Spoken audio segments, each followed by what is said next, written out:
Hello and welcome to episode number 371 of the Armin Show podcast in person. We are live. It is cool to be here. I'm at Occidental College. Subscribe if you haven't.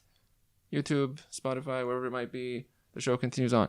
Here today we have a special episode at Occidental with the author of 2017's Scienceblind, and also with much research, we have Professor Andrew Shtulman. Welcome to the show. Thank you for having me. I'm glad to have you on and speak with you. There's connection here. I see in the back of your book, Michael Shermer in the middle, and I recently spoke with Michael Shermer. All is connected, and I saw your talk with him at one point. That is quite cool. Now, before we get into that and all, what has led you to where you are currently in Occidental College, the path to where you are through Princeton and Harvard to now? Sure. I was a psychology major at Princeton, and all students at Princeton have to do a senior thesis. And I knew I wanted to do something related to why people believe the things they believe. I went to high school in Virginia, and there were a fair number of people in my high school who were fundamentalist Christians. And some of them would leave class during biology because they didn't want to learn about evolution. And I always found that fascinating because I accepted evolution and I was curious as to why they didn't. And so that... And then there's other experiences that I had growing up, living in a religiously diverse community where I was on the more atheistic, scientific side of things. So when I had this opportunity to do a senior thesis, I wanted to study how why people disagree about the way the world is, but to actually get something that's like empirically tractable for a 1-year project. I ended up looking at intuitive theories of evolution, how it is that people understand evolution in comparison to what evolution actually is. I took my lead from this literature on intuitive theories of physics and how people are very confused about motion and force and so forth. And I was curious if that held in the domain of evolution. So that just doing the research got me very excited about doing that kind of research. So I applied to graduate school to study cognitive development, specifically conceptual development. And I went to Harvard and worked with Susan Carey, who's an expert in this area, also an expert on intuitive theories. And in graduate school, I continued studying intuitive theories, but I also branched out to looking at children's understanding of physical possibility. So I would now summarize my research program as having 2 parts, intuition and imagination. And so that Scienceblind was sort of a culmination of a lot of work on intuitive theories. And then I've just completed a book on imagination. I'll need to come up with a new research topic so I have more books to write. That's super cool. I like when you pointed out the thing that caused you to pick that topic. It reminded me of another professor and how she went with what was available at the time, the thing to look at. Okay, I'll go with that. And then we're directed in that direction. It's sort of you combined with the moment makes the topic that you choose. Mm-hmm. It's kind of a cool feature. Now, have you heard of Me Search? Me Search. I have not heard of Me Search. Yeah, like all research, you can tie it back to something in the person's own life. I was thinking it was like a website for a second. No. I'll go to Me Search. That's pretty good. Yeah. Right. That's true. Is that what... now I'm going to think of that forever whenever I see research. I'm like, how is this exactly tied to the... I guess I always think of it that way, actually, in the first place. So that's neat. Me Search. I'm going to remember that. I think it happens more often in psychology than, say, physics, because, what about a black hole corresponds to a person's personal identity? But in psychology, you can usually piece together the connections. Right. That's funny. This black hole is connected with the feeling that I had at this age. Yeah. I felt empty or vacuous. That's pretty good. That's true. Some of the other sciences, they would not have such a link to like organic metals or something. Right. Yeah. That's funny. Now, intuition and imagination are both key topics. Intuition comes up much here, obviously imagination for your next material. You have looked at intuition a lot, and you have looked also at development and how it connects to that. Why this whole category and why children and development, is that the most interesting period of brain activity? Right. When I applied to graduate school, my intention was to study cognitive psychology, not necessarily developmental psychology. But I discovered that people doing the best work on conceptual representations, like how we think about the world, specifically how we think about like particular aspects of the world where there's true content in our thought. The people doing the best work on that topic were developmental psychologists. And that's because to really understand the end state, like a mature understanding of some aspect of the world, you have to have a sense of where that mature understanding came from. What are the initial concepts, and how do those concepts change over time, and what kinds of experience or instruction are part of the path from the beginning to the end state.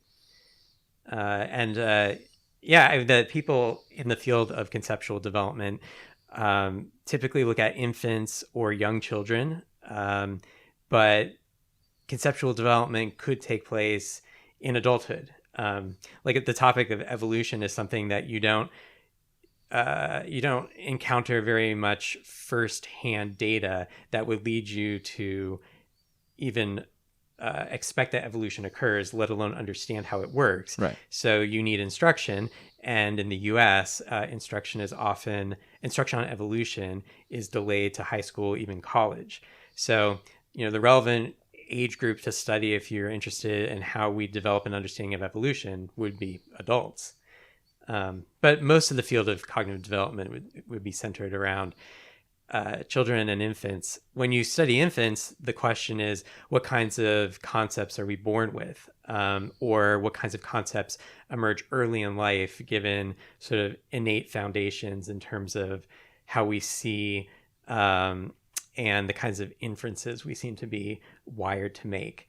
And that's all ends up being relevant even to adult cognition, because there is some starting point, some foundation of early concepts that gets elaborated through firsthand experience interacting with the world, through what other people in your culture tell you, through experiments that you conduct, not formal experiments, but just your interventions in a situation and what outcomes you observe.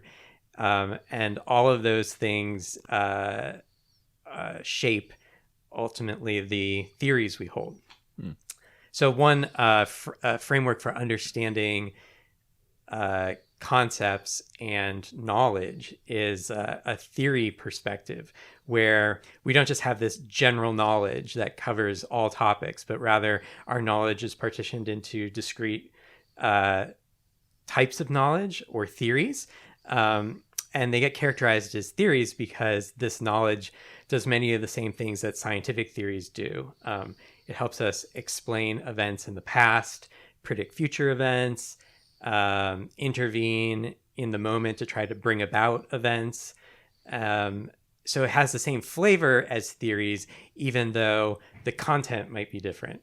So the theories we construct on our own from our innate concepts and our everyday experience, they will do an adequate job of capturing real life phenomena, but they are almost never the same theories that we now view as being scientifically correct, because the scientific theories have undergone decades, if not centuries, of systematic, intense research. But everybody starts out with intuitive theories, these early self-constructed theories. And then in the history of science, they get changed and revised to create scientific theories. And now with science education, the task of the science educator is to get kids to go from their intuitive theories to their scientific theories very quickly. They don't have to discover the scientific theories; those are already discovered by scientists, of the past. But we can very quickly restructure and reorganize our understanding by taking advantage of the products of scientific inquiry to update these self-constructed theories to something more accurate. One thing you mentioned there, prediction. Is the human brain a prediction machine? Is the thing to think about on that? Oh, sure. Are we just good at mapping out exactly how things will go by probabilities and whatnot? Yeah, that's a new influential framework for thinking about the brain and for cognition. Intuitive theories fall into that category because we construct them in order to make predictions, specific predictions, like predictions about motion or heat or growth or gravity. So like there's particular theories that provide you with particular kinds of predictions. But yeah, I mean, if a theory didn't furnish predictions, we wouldn't create it or hold on to it. It wouldn't be helpful. That's true. The ones you just mentioned, some of them are chapters in the book, and it made me think of, when I was seeing them, this one's an interesting one. I was thinking about, what do all people develop all our general abilities and understanding at some point? Are there any that people are walking around with something that is not developed? Kind of a challenge question, but are there any pieces that are missing in individuals through their development? They got some of the things like theory of mind and whatnot, but they're missing this component. Does anything come to mind in that category? Yeah. So the Scienceblind is organized into 12 chapters. 6 are about theories of the physical world, and 6 are about theories of the biological world. And the motivation for creating those various theories is some aspect of daily life, like motion. You just can't escape motion, right? It's all around us. So it would be good to understand it so that you can predict how quickly something is moving towards you or away from you, make predictions about setting objects in motion, where they're going to go, and so forth. And so it's sort of inescapable that you need some knowledge to help you grapple with motion and forces. Or life and death. That's another set of phenomena that just confront us inevitably. You're going to encounter, you're alive as a person, but you're also going to encounter death. And you encounter activities on a daily basis in yourself or in other people that sustain life, like eating and sleeping and so forth. And so again, you need to make sense of those activities in order to predict how they'll unfold if you're observing someone else, or also engage in them yourself. So there's some phenomena where, just because of its inescapable nature, we end up having to create some kind of theory to understand it. But there's other phenomena that you have to be shown, or you have to learn about. So one of the chapters in that book is about evolution. It's like, that was my original interest in intuitive theories. But just looking out at the biological world, it's not at all obvious that the current species evolved from previous species. So that it's not inevitable that you would create an intuitive theory of evolution. It might be encouraged by the fact that evolution is just a part of our culture. So we use the word, and you will encounter evolutionary phenomena in books, on television, in museums. Like, what's this thing that's a dinosaur that doesn't seem to exist anymore, but they have fossils. So there are phenomena that lead you in that direction, but it's quite plausible that you never really grapple with it, as opposed to something like motion, which is just inescapable. Even infants are going to develop initial expectations about motion. Right. Gravity shows up real quickly. Yeah. Something is dropping. Can you tell us a bit about some of the ages at which items develop or understanding comes across, and how do you look at it? Do you look at it as 1, 2, 3, 4, 5, 6, or order can change? How do you look at that? Usually there's a pretty systematic progression within a domain, within a theory, as to what are the early set of concepts you understand, the early set of principles that then provide a foundation for learning later concepts. But that's within a domain. The domains themselves are pretty separate. So you could have a really sophisticated understanding of growth, but a very immature understanding of heat. And even though there might be like sort of a systematic development within the domain, it's not that development in one domain will force development in another or require development in another. And sometimes they're interlinked. So like, it's hard to understand heat from a scientific point of view if you don't also understand matter, because you need to understand that matter is made of smaller particles and the particles move and it's their collective motion that is in fact heat, as opposed to what we intuitively think of heat as something like a substance that flows in and out of objects. So to make progress in the domain of heat, you also have to make progress in the domain of matter. So they are linked. But there's plenty of examples where things come apart. And so, you can have people who have children even who have very sophisticated understandings in some domains and very shallow understandings in other domains. Same, I guess, is true for adults. You'd hope that by the time you graduate high school, you would have at least been introduced to the scientific theories and all the major domains. But just being introduced to them doesn't mean you necessarily learn them. That's true. Yeah. But it's a radical departure from how cognitive development used to be studied. So the founder of the field is Jean Piaget, and he had this stage theory where children went through different stages of thinking and reasoning, and they were all ordered, and they characterized all aspects of cognition. So there was like the pre-operational stage of thought where you were thinking without the operational means like an operational logic. So there wasn't actually any kind of systematic logic to your thought. And eventually that way of thinking gets replaced with a logic of thought. And now you're at the operational stage. And prior to pre-operational, there's a concrete stage. I actually always forget these stages because they're just not part of cognitive development anymore. But historically, they were important. Kind of like computer programming path. Yeah. Like compiler and then assembler and then next. They motivated a lot of research, and people really took the stages to heart, and they thought like, oh, well, a 4-year-old is at the pre-operational stage, so we should expect to see hallmarks of pre-operational thinking in everything they do when it comes to like mathematical cognition or social cognition.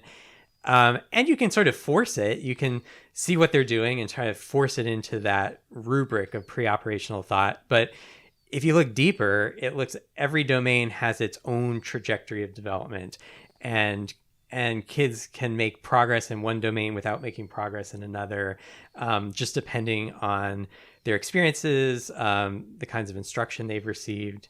And then more importantly, though, that stage theory view, it just doesn't hold water. Like there isn't anything in the child's mind or brain that truly corresponds to like pre-operational thought. It's a label we can give up. That category doesn't help us explain any important data now. Like a construct. Yeah. One thing that comes to mind for children is how are they researched or studied as far as their intuition? Can you give a couple of examples of how they are tested for if they figured out something or were not there at that point? Sure. Most studies are behavioral in nature. So at the end of the day, researchers are looking for some kind of behavior. It could be verbal behavior. It could be like an explanation or a justification, or it could be a physical behavior. And you put children in some kind of scenario that would elicit the relevant behavior. So when it comes to like learning how children understand motion, you could involve them in tasks where they're actually like setting objects in motion, they're trying to catch objects, or you could set up hypothetical scenarios where you ask them to predict motion. One of the most common things to do to chart people's theories of motion is to ask them to draw the trajectory of an object, where you say like, here's a ball that's about to roll off a table, show me where it's going to go, draw the path it will take. Or here's a ball being dropped from a plane, can you draw the path it will take as it falls? In other domains, drawing doesn't make as much sense. Like the domain of heat, you can't really draw heat per se. And so in that case, it would be different kinds of tasks where you make predictions about whether something will get hotter or colder, how something will feel to the touch,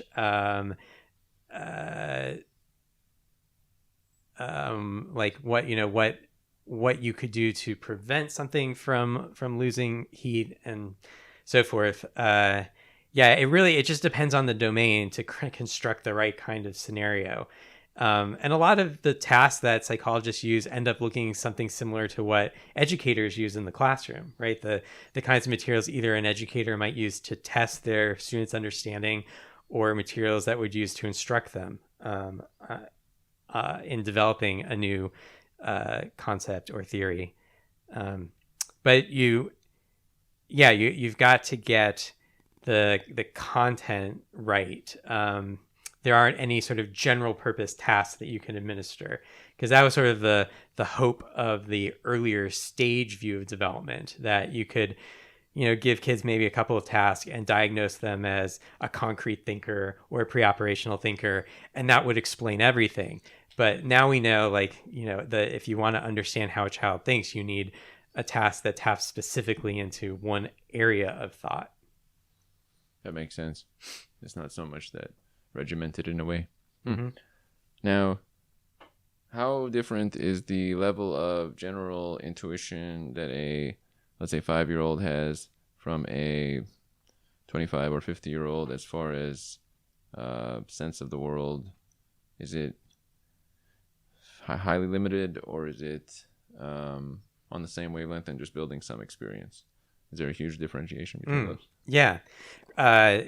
So there's two kinds of developmental changes. There's continuous changes, where you have a theory that's basically right in its structure, its core, and you enrich the theory with new experiences, new educational opportunities.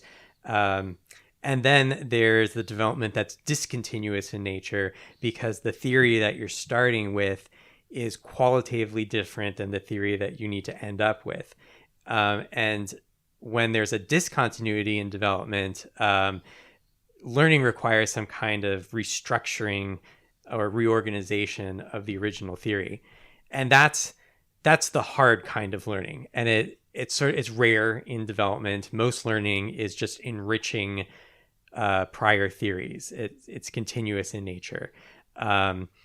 In order to do a kind of radical revision or reconstruction of your knowledge, you usually have to be led through it by an expert. It usually doesn't happen on your own. And so you need, that's sort of what makes learning science hard, because the students will bring to the science classroom intuitive theories of the world that are all qualitatively different from a scientist's theory of that same domain. And so the qualitative differences come out in usually like individual concepts, how a child or a novice understands those concepts relative to an expert. So to give you a specific example, a force for a child is something that's intrinsic to an object. It's a property of an object. Objects that are at rest have no force, and an object in motion has a force. You've imparted a force to the object when you push it into motion or throw it. And then the force resides within the object and slowly fades away. And once the force is gone, then the object will fall or come to rest. And so from a physicist's point of view, that's just a nonsensical view of force. In fact, that word doesn't even map onto what a physicist means by force, as an interaction between objects, as something that causes acceleration or deceleration, as opposed to something that just causes motion. That's the naive view, that a force is necessary for motion, as opposed to a force is something that creates changes in motion. So a good physics teacher will be able to identify these critical differences between an intuitive and a scientific view, and create the right kinds of activities or learning experiences that will highlight the difference between, say, the student's understanding of force and a scientist's understanding of force. But of course, in order to learn the scientist's view of force, somehow you have to not only recognize that your view is wrong or incomplete, but somehow model the scientist's view and create something from nothing. So there's a lot of work that goes into good science instruction that can involve modeling activities, directed analogies, thought experiments. So one thought experiment that I talk about in the book that it has been shown to work really well at getting kids to understand force from a scientific point of view is an activity focused on the normal force. Just the idea that this book here has a force acting on it. Oh, well, it doesn't anymore. Wait, the table is acting on the book. It's there's an upward force acting on the book from the table. And if that force didn't exist, then the book should fall to the floor under the force of gravity. So they're counteracting each other. But of course, a student with their naive understanding of force would say there's no forces acting on the book because it's not moving. It's not moving right now. Right. And so to conceptualize the normal force, it's really quite difficult. So what John Clement, a science education researcher, did in a curriculum he created was to try to analogize the book on the table example to a case where the normal force can actually be perceived. So like putting your hand on a spring and pushing down on the spring, you can feel the spring pushing up on your hand. And so that's a case where the upward force is perceptible. And then you try to move from there to another situation where the upward force is a little less perceptible, like a flexible, like foam, a piece of foam, and you push down on the foam and then it pushes up on your hand. And then you move from there to maybe like a flexible piece of plastic that you might push down, and there's even less give until eventually you make your way back to the book example and you say, see, in all these cases, even in the book's case, there's this upward pushing force. So that's a way of trying to create a structure that is initially absent in the child's mind. You've got to make connections with other things that they know. But those connections are really hard to achieve, and it takes a lot of ingenuity on the part of science educators, but also it takes a lot of testing on the part of science education researchers to determine whether these curricula are actually effective. Because one thing that science education or physics educators in particular like to do is give students problem sets with the idea that if you solve a whole bunch of problems where you have to apply an abstract physical equation to a concrete situation, you'll just come to learn the physics behind the abstract equations. And it turns out you don't. You learn the process of mapping equations to situations and the process of solving for variables using those equations, but you never change your qualitative understanding of physics. So you might be able to solve a problem where the normal force is involved in the mathematics, but you still would deny that there is a normal force acting on the book. How does one bridge the gap between that? Because that's an important one. The test may be of problems that one can see and solve through, but then linking it back to reality, it's like back to what you said, like walking them there slowly through examples that bridge the gap. Yeah. Well, it's a slow and difficult process because when you come to the science classroom with an intuitive theory, it's not as if the intuitive theory is just its own little thing that needs to be corrected. You've used your intuitive theory for, 10, 15 years of your life to understand and explain all of these phenomena around you. So in addition to recognizing that the intuitive theory has flaws and there's this other scientific theory that is more accurate, it maps onto the world more precisely, then you have to use the scientific theory to reinterpret this whole database of experience that you've built up and interpreted in terms of the previous intuitive theory. So that's why a single lesson is unlikely to create real change in a student's mind. Even if every student in the class understands the point of the lesson and comes away feeling good about that lesson, to then take that lesson and apply it to all these other areas where the principle at the heart of the lesson touches on, that's hard. You don't do it spontaneously and unconsciously. You have to like actually work at it and try to recode this database of experience in terms of this new scientific theory. How much of learning has to be come up from within, like that you would feel or think that you figured it out versus you're coming to an acceptance of, okay, this is the way that was informed? Does it have to be on the, like you have to feel like you came up with it as well on your side? Yeah, I think that's actually pretty controversial. There's some science educators who feel that the best education is always a hands-on. The best activity is always a hands-on activity, and you need to involve multiple senses to really get buy-in. That just instructing people verbally on what the correct concepts and the correct principles are won't work. But actually, there's a lot of research suggesting that when you involve students in hands-on activities, they just don't end up learning the lessons they're supposed to learn because they just default to their intuitive theories to understand what's happening in the moment, as they should, because they develop their intuitive theories to make sense of everyday interactions.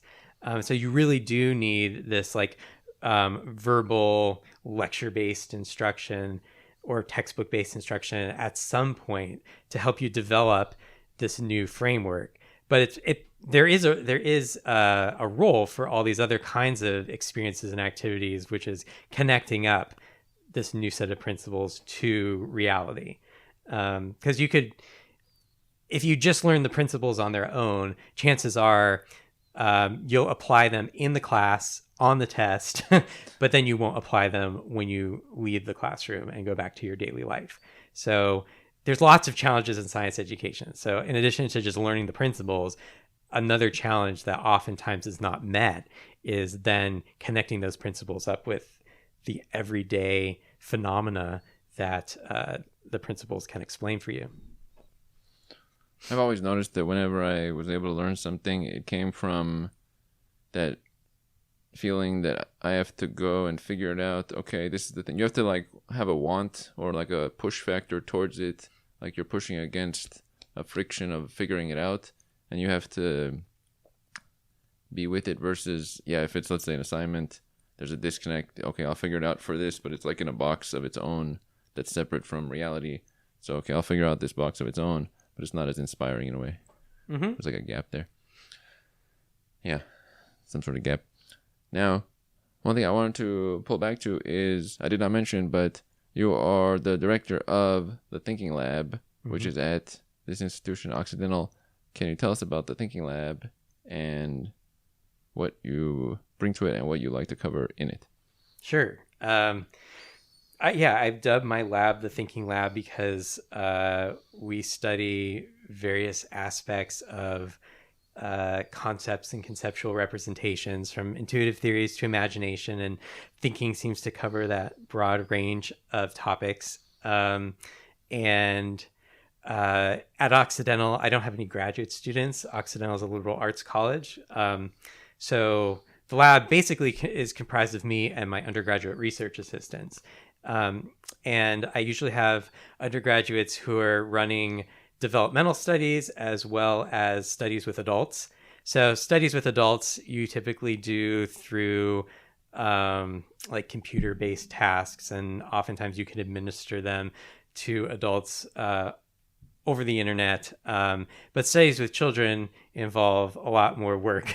You've got to find the kids and create tasks that keep them engaged, and produce data that are meaningful for testing your hypotheses. So there's a lot of work in the construction of the tasks as well as the recruitment of the children and so forth.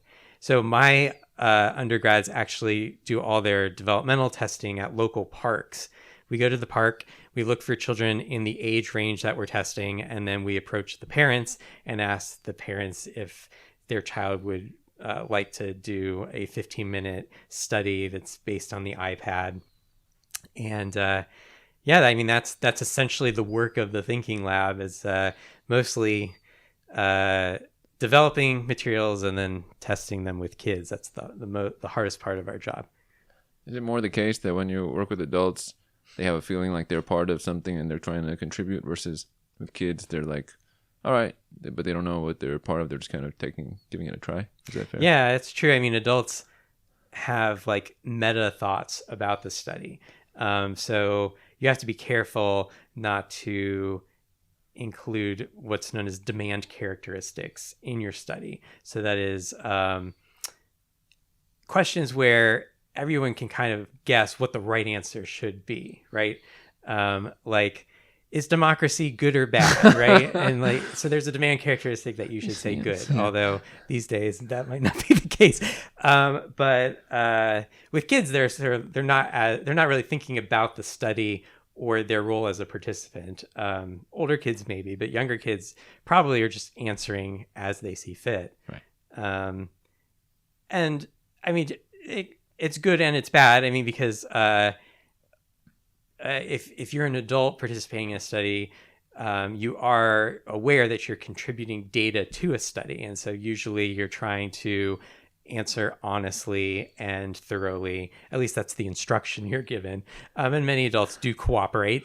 But for kids, you've got them as long as you can like maintain their attention. But they're not necessarily interested in providing clean, usable data. Right. Short attention span, or shorter in a way. One thing that comes to mind is that I want to bring it back to intuition. Mm-hmm. And from even the title here, why our intuitive theories about the world are so often wrong. We had mentioned about children and younger individuals and their development of how they process things, or intuition. But for adults, what are some ways that our intuition is off? And how does that connect with science and not taking in science that may not be actual science? Mm-hmm. So intuitive theories get updated at different points in development, depending on where you are in your schooling. And so there are some intuitive theories that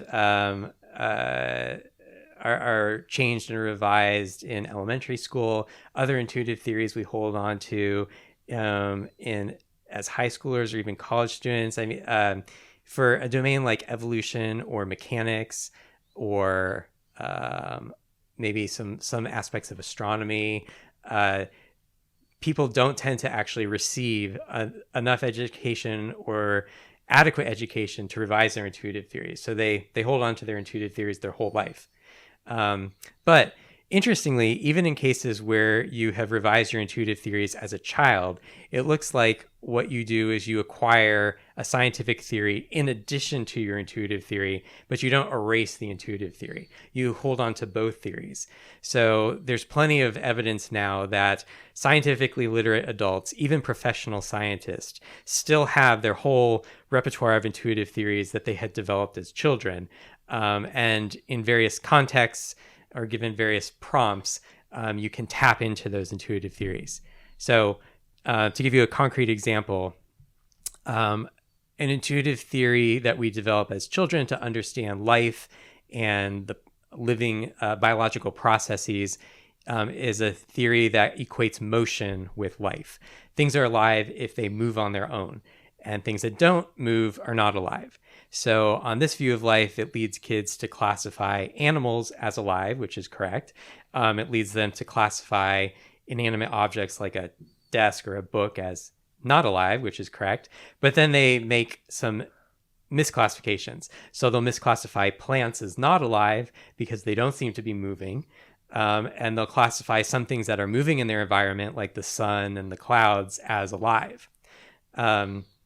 So eventually, in the early elementary school years, through instruction and experience, they come to realize that life is actually a description of something that has a body that takes in energy to sustain the internal workings of the body. And they develop a theory of life that in the literature is termed vitalism, where there's vital processes that occur within the body that are fueled by energy.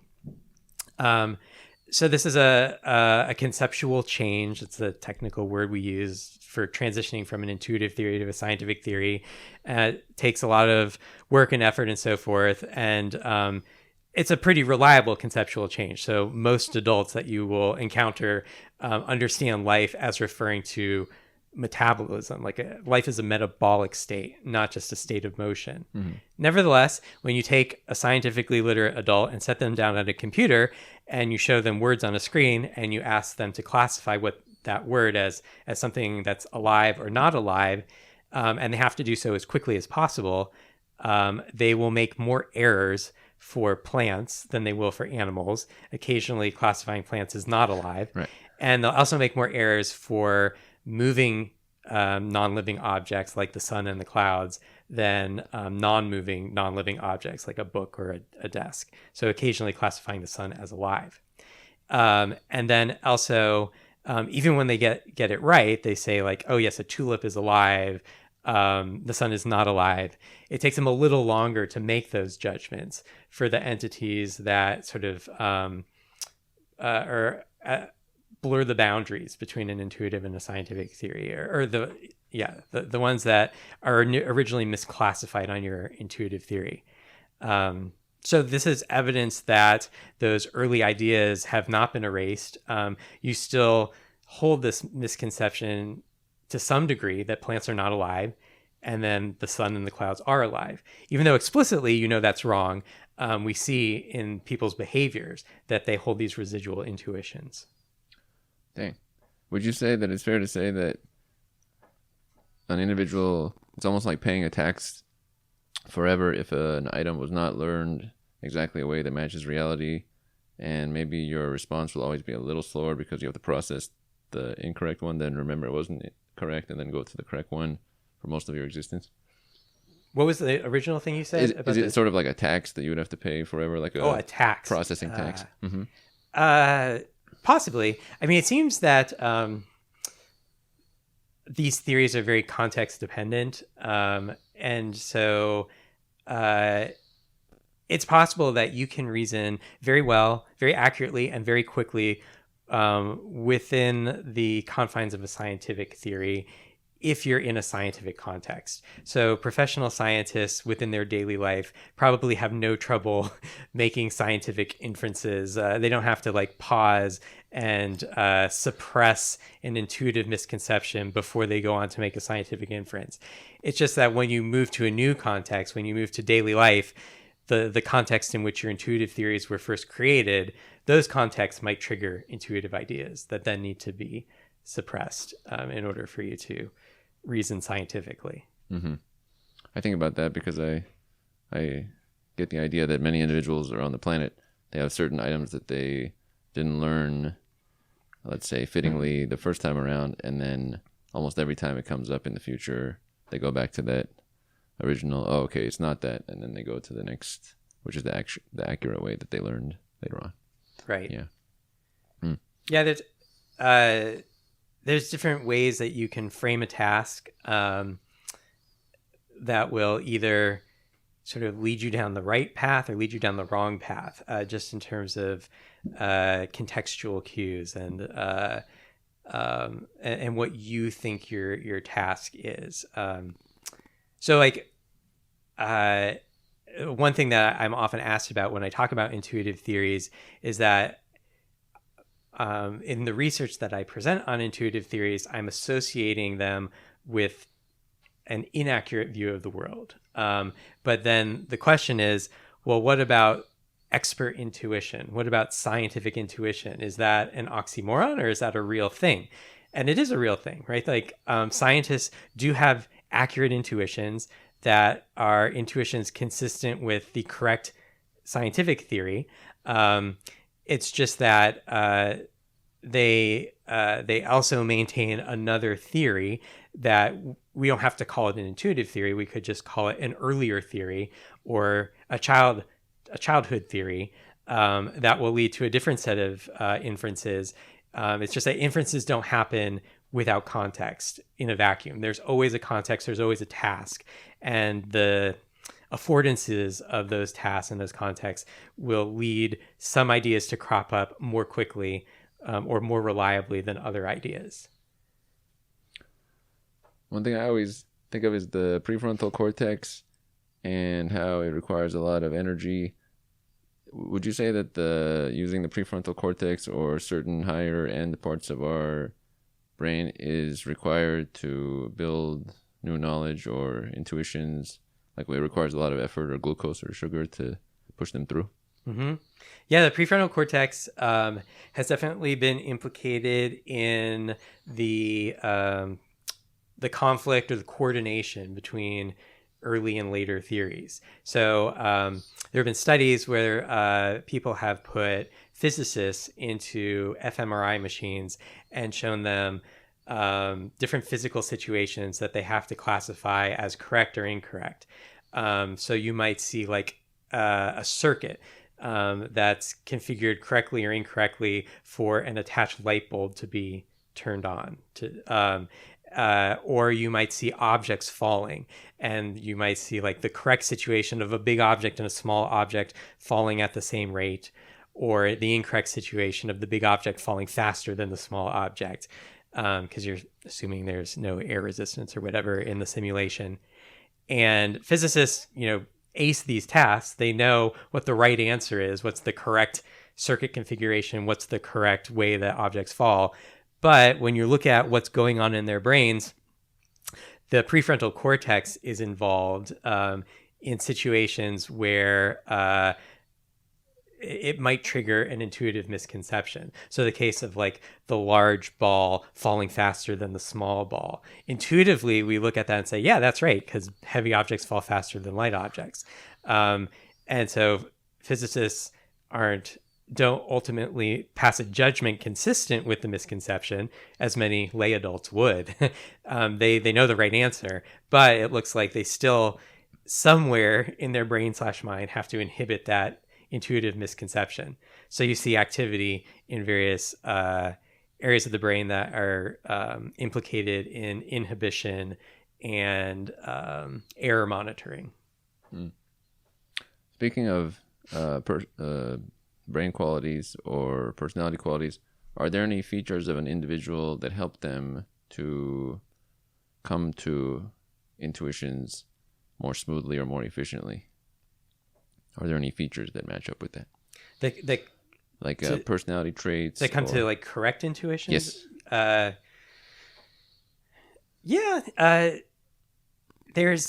In my own work, something we've looked at is cognitive reflection, which is the predisposition to reflect on your own thinking, to sort of think before you speak or make a judgment. And the way that cognitive reflection is assessed is with brain teasers. So here's one. What do cows drink? So cows are associated with milk, so that the first thing that pops into your mind might be milk. But with some reflection, you realize, well, cows produce milk. They don't drink it. They drink water. So the ability to answer that question correctly, as well as other brain teasers like it, that actually predicts understanding science. It predicts the ability to learn science, at least in children. It predicts how well you can coordinate intuitive and scientific responses to a task.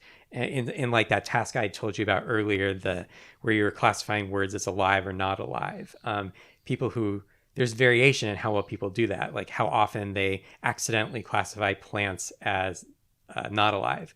Well, tasks like the cognitive reflection task can predict some of that variance. So more reflective individuals are less likely to make mistakes. That's pretty interesting. I've always seen reflection as somewhat of a superpower, whether you do it on your own or you actually write things out of your thoughts or what you figured out, because it makes it more concrete. It's like you can get to next steps much quicker when you reflect on your own thoughts than if you just go with the flow of time, but you're never looking at it in detail in a way. Mm-hmm. I mean, another personality, it's not really a personality trait, but just a habit of mind that scientists have that others don't, is thinking about first of all, being able to fully differentiate theories and evidence and recognize that they exist on different planes, and so that they constrain each other, and also like recognizing what counts as evidence, and how you could have different forms of evidence that might constrain the same. So just a basic recognition of the epistemology of ideas and knowledge. Even if you're not trained in that, like you can go to graduate school and learn cellular biology without anyone explicitly giving you instruction in the history of science or the philosophy of science. But just by virtue of your education, you will come away with a more nuanced understanding of theory and data. And that understanding helps you in your professional life, and also informs the kinds of inferences you make. You just reason about evidence in a better way, even when it's not in your domain. You take a cellular biologist and ask them to reason about, say, like a public policy issue. They'll do a much better job of differentiating theory, evidence, what kind of evidence would we actually need to evaluate this position, and so forth. It transfers like that. Yeah. That's true. I always like to look at the smaller picture view versus larger picture. Let's say in the smaller picture, it might be understanding that class material from just representing it or throwing it back, but then having ability to think through things in detail applies everywhere, regardless of what the field is. Mm-hmm. And you're not limited in any capacity.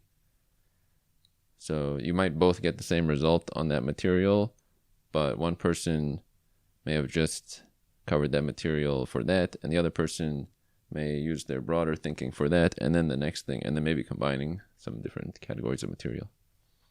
Which actually, I want to throw that in there. What are there any related fields that link with your material separate from what you research that you usually connect with?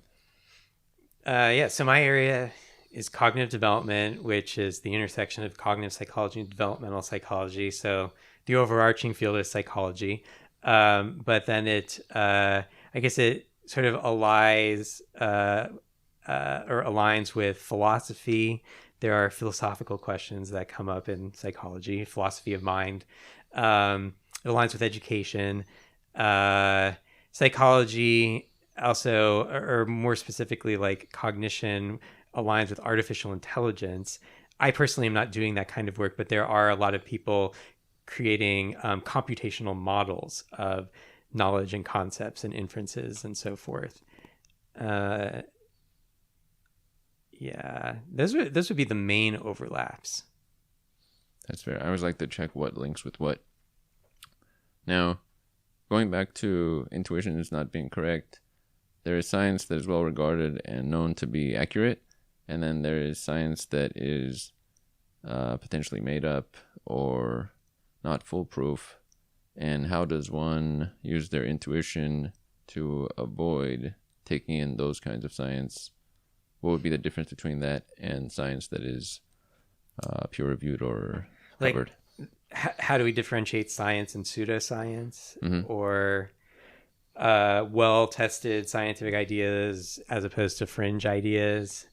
Yeah, this gets back to more of these domain general habits of mind, like being able to differentiate and also coordinate theory and evidence, being cognitively reflective,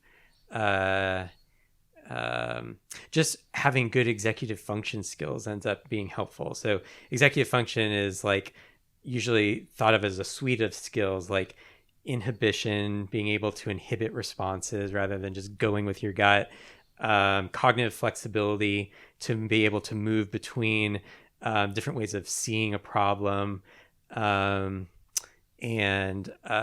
working memory, just being able to hold a bunch of stuff in mind, ideas in mind. And so having more executive function tends to be better in terms of thinking through problems and solving various tasks. Yeah, it's hard though when it comes to like specifically science versus pseudoscience, because even scientists will sometimes fall for pseudoscience, or sometimes their own research programs veer out into the fringes and they hold on to their cherished theories without recognizing that the bulk of evidence actually goes against their theories. Yeah, so it's not like there's a silver bullet where if you just have this skill, you'll be good at differentiating the two. Everyone is vulnerable to accepting pseudoscience. Mm-hmm. Earlier, you had mentioned epistemology, and it reminded me of currently professor Peter Boghossian is doing street epistemology, where he goes to schools and asks students questions and has them go to what they agree on and then defend their viewpoint. How is that related to scientific understanding so that the students can develop their own reasoning at that time? Mm-hmm. The activity you described reminded me of a framework for analyzing critical thinking that's developed by Deanna Kuhn. She's a professor at Columbia in the Teachers College. She says that there's really two main components of critical thinking: inquiry, which is the heart of science, acquiring data in order to test hypotheses. But the other side is argumentation, being able to argue with other people, or even with yourself, about the basis of different claims, knowledge claims. What evidence exists in favor of claims? What is some contradictory evidence? How do these claims align with what we know from other fields? All sorts of considerations that you need to juggle in your own thinking, but also in coordination with other people who might have different viewpoints. And it's usually other people arguing with other people, not in a heated sense, but in like a dialectical sense, that leads you to recognize gaps in your own understanding, gaps in your evidence base, because we very easily overlook those gaps. It's just us in our armchairs doing our own reasoning. But in conversation with someone else, that's when the gaps and the inconsistencies and the errors, they all come to the surface, because we're very good at pointing them out in other people, even if we're not good at identifying them in ourselves. That's true. We will see things. It's almost also like you will see the other person's actions and not look as much at their intent, and you will hope that they look at your intent and not always just your actions, but they're doing the same thing you do, so that maybe they're not looking at your intent, but they see your actions more so from their end.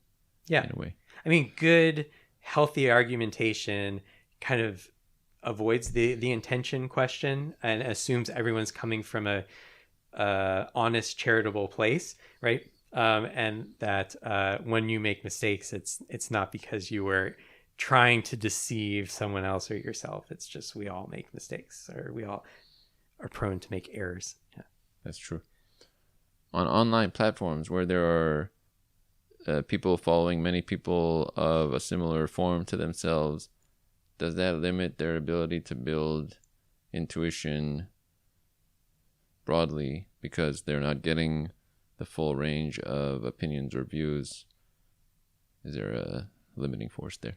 Yeah, probably. I mean, the social media ends up being just a bunch of echo chambers where you're surrounded by people who have the same views. So they're not going to point out inconsistencies in your arguments or your claims because they hold the same arguments or support the same arguments and claims. So, right, you need some amount of diversity in terms of viewpoints, but not so much diversity as that you're no longer on the same playing field when it comes to like epistemological ground rules, right? You still need people to accept like basic tenets of logic and evidence. Actually, that concept there, having it within range, makes me think of, I was going to bring this up earlier for learning. Do we do best if what we're taking in is within a range from where we are? So if it's like too far ahead, we are not going to get anything from it. It's too distant thought-wise. And then if it's way, below our ability, obviously that won't be valuable. It has to be within a range of what we currently know, so it feels like we can pull towards it. Is there something to that? In terms of like learning that you, or is this in what context are you talking about the range? Mm-hmm. Like to do learning, the range of what we are working towards is just a step or two above where we are, or the person that's giving us instruction is sticking to just a step or two above where we are, or else if it's up here, we don't have some ability to take 7 steps of learning immediately, and so we'll just not do it. Right. Yeah. I found some evidence for that view in a study I did where we looked at the role of collaboration on learning evolution. So we put people together into teams to work through a series of problems and tasks that were all related to evolution. And within the team, there's always someone who understood evolution more accurately in terms of selection than someone else who had an intuitive view who thought of evolution more as just metamorphosis. So that's the basic difference between like a correct and an incorrect view. And anyways, in any event, we would have these pairs, and with one person having a more accurate view than another, and we found that the pairs that did best together, the ones that exhibited higher scores relative to their performance on their own as individuals, those were pairs where the difference between them was moderate. If it was too big, they tended not to work well together. And it's possible that what was going on in the pairs with the big gaps is that they just couldn't communicate because they would talk past each other.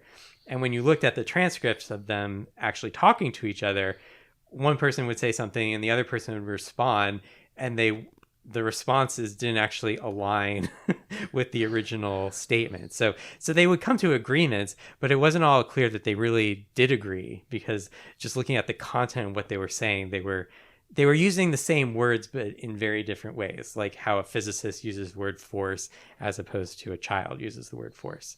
Same thing might happen in other domains. Mm-hmm. That's very informative. I take a lot from that description you brought right there.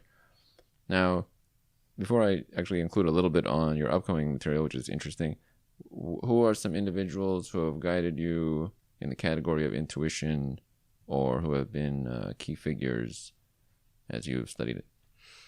So my graduate advisor, Susan Carey, is a key inspiration. I mean, she's a leading figure in the field of conceptual development, trying to show that knowledge is structured in a way that's similar to a scientific theory, but at the same time, the content is qualitatively different. So that's how you get this term intuitive theory. The theory pays homage to the similarity between naive knowledge and scientific knowledge, but the intuitive makes it clear that we're not talking about like an impoverished version of a scientific theory. We're talking about something very different. And intuitive theories go by different names. I like the word, that phrase intuitive theory, because of the connotations it has and doesn't have, but it also goes by the name naive theory, lay theory,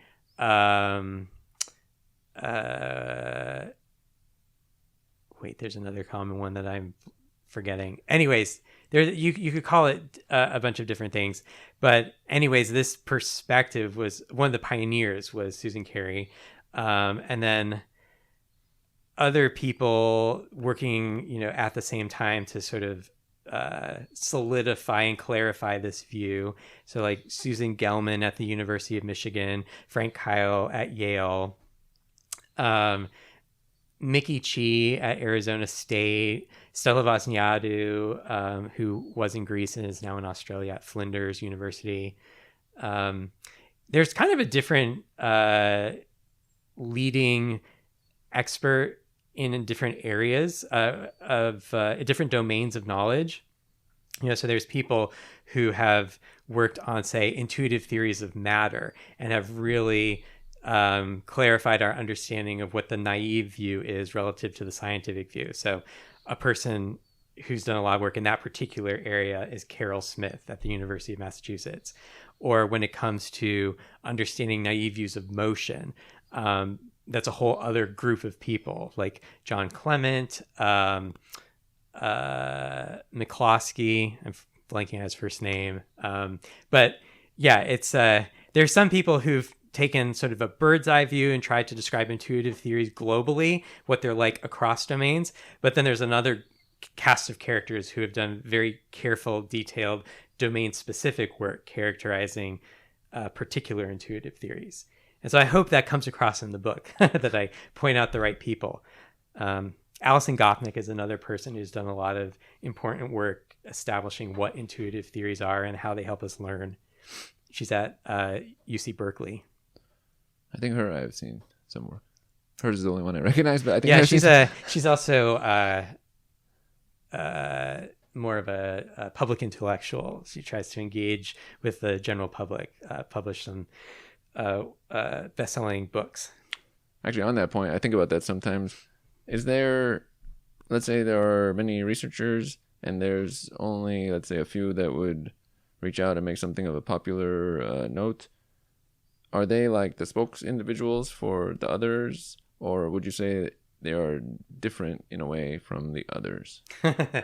Well, there's a certain like set of personality traits that probably goes along with the academics who want to engage with the general public, and others who are happier doing their own research in their own lab. Mm-hmm.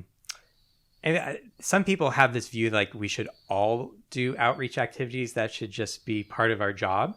And I'm sympathetic to that view, but at the same time, I realize that it's a different set of skills, and it takes time to develop those skills. And and if you don't enjoy doing it, and you do enjoy doing research, then I think that's probably just as valuable to the community as a whole than if you tried to diversify and did a not so great job of your outreach activities. But I mean, that being said, when you only have some people serving the role of connecting with the general public, sometimes their own idiosyncratic views end up being represented as like the field's consensus, which is not always the case. Right. I think some people might argue that in Scienceblind, some of my claims about intuitive theories are not necessarily consensus view. There is a group of people, especially within coming from the education research world, like within schools of education, who think that intuitive theories is not the right description of naive knowledge, at least not in certain domains, and that knowledge in those domains is more fragmented. It's not so coherent. It's much more based on specific concrete experiences as opposed to sort of a general structure, what we would call ontological commitments, or just commitments about the types of things that exist and the types of properties those things have. Like these are some sort of theoretical commitments that psychologists have that a lot of education researchers don't have. So, right, there's going to be tension if you try to communicate one view to the public. You inevitably will downplay the other views. It's almost like when you have a broad view of a category that you have mastered and researched, and then others would like some takeaway points to use for their field, and they're not looking into it as detailed or long form as you might be for your field. Yeah. And some people who, at the same time that they're trying to disseminate science to a general audience, also try to involve the general public in the debates and give them an appreciation of the nuances of the research and the outstanding questions and outstanding debates. But sometimes that can just be more confusing than helpful. So you have to strike a balance. Right. Balance is key in some ways. Speaking of balance, as you switch your balance from intuition to imagination, even though that's upcoming material, how would you describe the transition from one to the other? What would you say has led from one to the other as far as what you are expressing. Mm-hmm. Yeah, the work on imagination arose from just an entirely different set of studies where I was looking at children's strategies for deciding whether or not something is possible, an event that they have not personally experienced, and also defies their expectations. Can they still recognize that it might be possible? So to be more specific, could you find an alligator under your bed? Adults tend to say yes. It might take them a little while to agree, but it is within the realm of possibilities for an adult because alligators are real animals. Beds are real things. There's enough room typically for an alligator to fit under a bed. Even though it's not clear how that could happen, adults agree that it could. 4-year-olds, though, are almost uniform in denying that it's possible. It's not just that they think it's unlikely. They think it could never happen under any circumstances. And it's very hard to convince them that it could. Not that you necessarily want to convince them there's an alligator under their bed, but for a whole range of improbable events, they have trouble identifying circumstances that might allow those events to occur, or conversely, recognizing that there's no physical laws that would preclude those events from occurring. So that was the range of studies that got me thinking about imagination. And as I sort of broadened the scope, I realized that children's imaginations have been oversold. We have this naive view of children as being the most imaginative creatures on the planet, and that we lose our imaginations as we age and as we become, with schooling and job training, our thoughts become very regimented, our behaviors become very routine. That's the view, but it turns out that there's really not much evidence to support that view, that on pretty much any task, adults outperform children. Children are not great at generating novel possibilities. They're not particularly inventive. They're not even particularly creative. Somehow we've decided as a society that's true, but the literature, the research literature, doesn't support that view. So that's what the book is about. It's sort of twofold. It's trying to dispel the myth that imagination is something that we're born with, that we can potentially lose. Rather, it's the other way around. Imagination only develops and improves with age, experience, education. The other thing that I try to do in this book is to show how intricately linked imagination is to knowledge.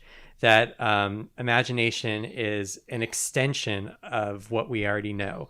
And there's this other correlated misconception that when you come to learn something, it constrains your imagination because you can only think about what you know now. And it would be better to be ignorant, to just approach the problem with no knowledge at all.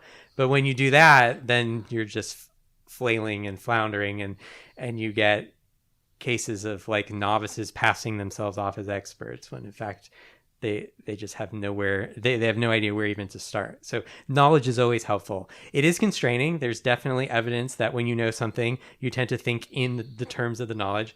But then the solution is just to learn more, just acquire more knowledge, and that broadens your perspective, as opposed to trying to regain a state of ignorance or approach the problem without using your knowledge in some way.